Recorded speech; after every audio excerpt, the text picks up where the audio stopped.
Delhi border પર છેલ્લા 9 દિવસથી આંદોલન પર બેઠેલા ખેડૂતો આક્રમક બન્યા છે। શંભુ બોર્ડર પર દિલ્હી કૂચને લઈને ભારે હંગામો જોવા મળ્યો। ખેડૂતોને રોકવા માટે પોલીસે ટીયર ગેસના સેલ છોડવા પડ્યા। ખેડૂત નેતા જગજીતસિંહ દલેવાલ અપીલ કરી છે કે તેમને શાંતિપૂર્ણ રીતે દિલ્હી કૂચ કરવા દેવામાં આવે તો સરકારે ફરી એક વખત ખેડૂતો સાથે વાતચીત માટે તૈયારી બતાવી છે।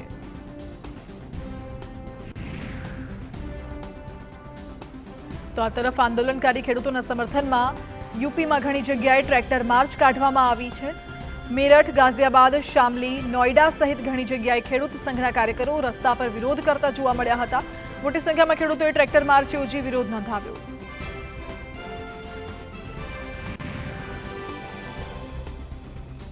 ખેડૂત નેતા રાકેશ ટિકૈતે દાવો કર્યો છે કે ખેડૂત આંદોલન લાંબા સમય સુધી ચાલશે। તેમણે કહ્યું કે સરકારે સ્વામીનાથન કમિશનનો રિપોર્ટ લાગુ કરવો જોઈએ। તેમણે કહ્યું, કાલે અમારી મીટિંગ છે, અમે આમાં દિલ્હી આંદોલનમાં જોડાવાનો નિર્ણય લઈશું।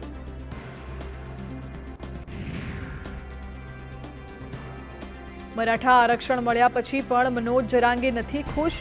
તેમનું કહેવું છે કે 10% મરાઠા આરક્ષણ માત્ર મહારાષ્ટ્રનું છે। રાજ્ય બહાર મરાઠા લોકોને નહીં મળી શકે આરક્ષણ। તેવામાં જો કુણબી જાતિ અંતર્ગત ઓબીસીમાં સામેલ કરવામાં આવે તો તેનો ફાયદો રાજ્યની સાથે સાથે દેશ અને અન્ય રાજ્યોમાં પણ મળી શકે।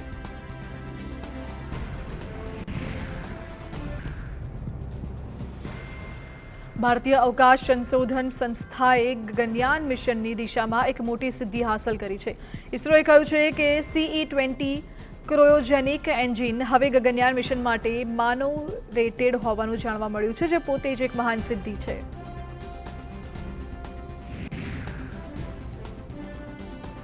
સુપ્રીમ કોર્ટના વરિષ્ઠ વકીલ ફલી નરીમનનું 95 વર્ષની વયે અવસાન થયું। જાણીતા ન્યાયશાસ્ત્રી ફલી નરીમન છેલ્લા કેટલાક દિવસોથી નાદુરસ્ત હતા। ફલીએ 70 વર્ષથી સુપ્રીમ કોર્ટ અને હાઈકોર્ટમાં પ્રેક્ટિસ કરી છે। 1991માં પદ્મભૂષણ અને 2007માં પદ્મ વિભૂષણથી સન્માનિત કરવામાં આવ્યા હતા।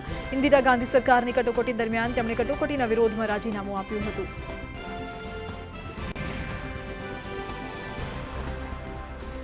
રેડિયોની દુનિયામાં અવાજના જાદુગર તરીકે જાણીતા પીઢ રેડિયો પ્રસ્તુત કરતા અમીન સાયાનીનું નિધન થયું છે। અમીન સાયાનીએ 91 વર્ષની વયે અંતિમ શ્વાસ લીધા છે। અમીન સાયાનીના નિધનના સમાચારની પુષ્ટિ તેમના પુત્ર રઝીલ સાયાનીએ કરી છે।